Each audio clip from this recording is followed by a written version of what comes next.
Hello everyone and welcome to episode 6 of MyGM on the Xbox One here on Klein 92 TV. Heading into this episode, we are finally going into the long-awaited offseason. The Jazz have had a pretty rough year up until this point. We didn't make the playoffs. We did make some trades to help us for the future, but in terms of our first season, it was pretty rough. You can see that Stephen Curry won MVP, Alfred Payne was your Rookie of the Year, Reggie Jackson was your sixth man, Anthony Davis is the Defensive Player of the Year, no surprise there, but Jonas Jerebko won Most Improved Player.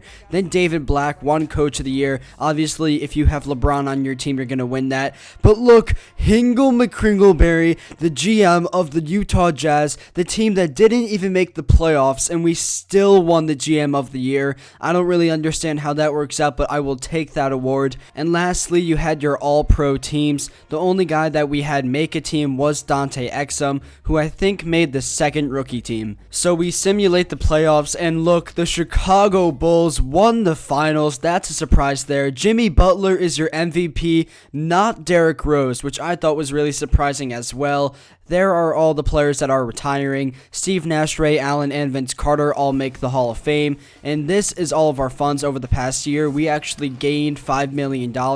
I took all of that money and I put it into the player roles. And here is the draft lottery, the moment that we are waiting for. We are projected to get, I think, the 9th and the 1st pick. I have my eyes set on a couple rookies. You can see that we got the 9th pick, and I'm just crossing my fingers. I really want that first pick. I want that first selection. So the second pick goes to the Phoenix Suns, and the Jazz get the first pick of the NBA draft. So we have a whole pool of players that we can pick from right now. But before we get into the draft, I'm showing you guys we made a couple changes in our staff. We got a new head coach, and I also had the option to re-sign Larry Sanders for another year for $7 million. But I decided not to take it. Here are all the players that denied their player or team options. Some notable names are LeBron James, Kevin Love, and Dwayne Wade all denied their player options. Now for the qualifying offers, I decided to give an offer to Tobias Harris and KJ McDaniels. I could have given one to Iman Shumpert, but I think we can get a better shooting guard in free agency this year. So heading into the draft, this is the big decision that the Jazz need to make.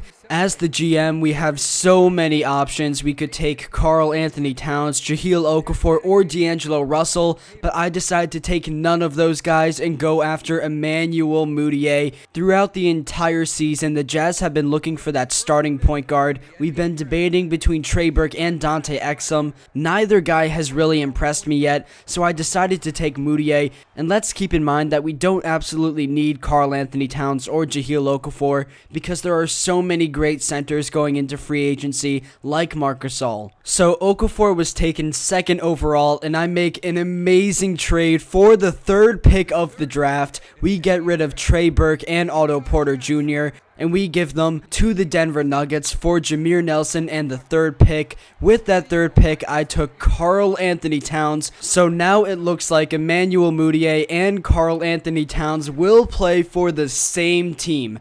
We still have the 9th pick of the draft, and the guy I'm looking at is Justice Winslow, so I'm hoping no one else takes him, and he is still open by the 9th pick. Unless I can find a better small forward in free agency, I think Justice Winslow is going to be the starter on this team. If you saw my last Clydecast episode, you saw that I projected Justice Winslow would be drafted 5th overall, so the idea that we can get him with the 9th pick is pretty nice. So the way it's looking right now, we don't have another pick for the remainder of the first round, but we get to the 20th pick, and I realize that Kristaps Porzingis, who was just drafted by the Knicks in real life with the 4th pick of the draft, he is still on the board by the 20th pick. So I trade away 2 second-round picks and Jameer Nelson to the San Antonio Spurs. We get that 20th pick, and Kristaps Porzingis is coming to the Utah Jazz as well. So we now have Emmanuel Mudiay, Justice Winslow, Karl Anthony Towns,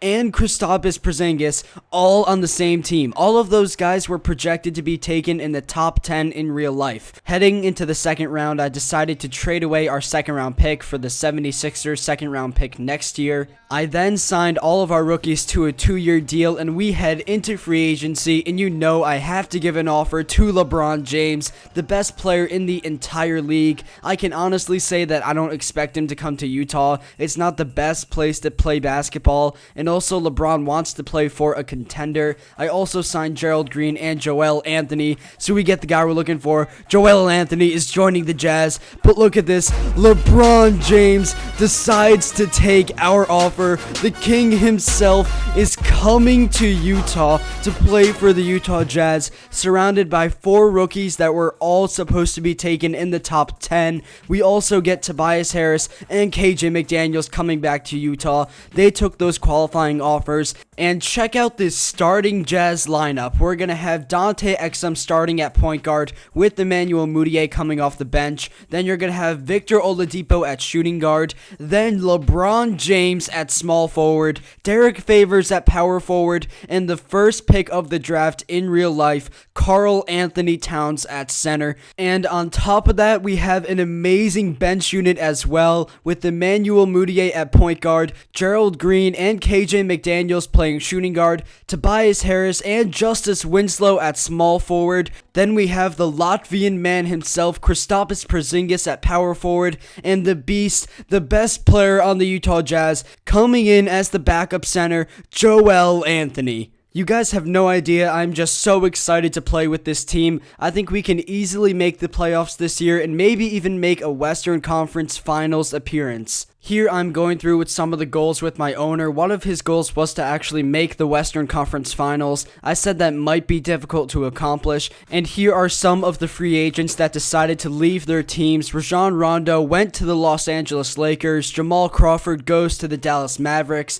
Monte Ellis joins the Detroit Pistons. Then you have Wesley Matthews playing in Phoenix with Eric Bledsoe. And lastly, you have Hassan Whiteside, the ex-Utah Jazz member. He goes to the Charlotte Hornets. Looking at NBA.com's power rankings, the Utah Jazz are rated as the 3rd best team in the entire NBA. When you consider that we were one of the worst teams last year, that's pretty impressive. Anyways, I hope you guys had a fun time watching this video. I hope you're looking forward to seeing this new Jazz team. Be sure to have a great day. God bless you guys. Bye.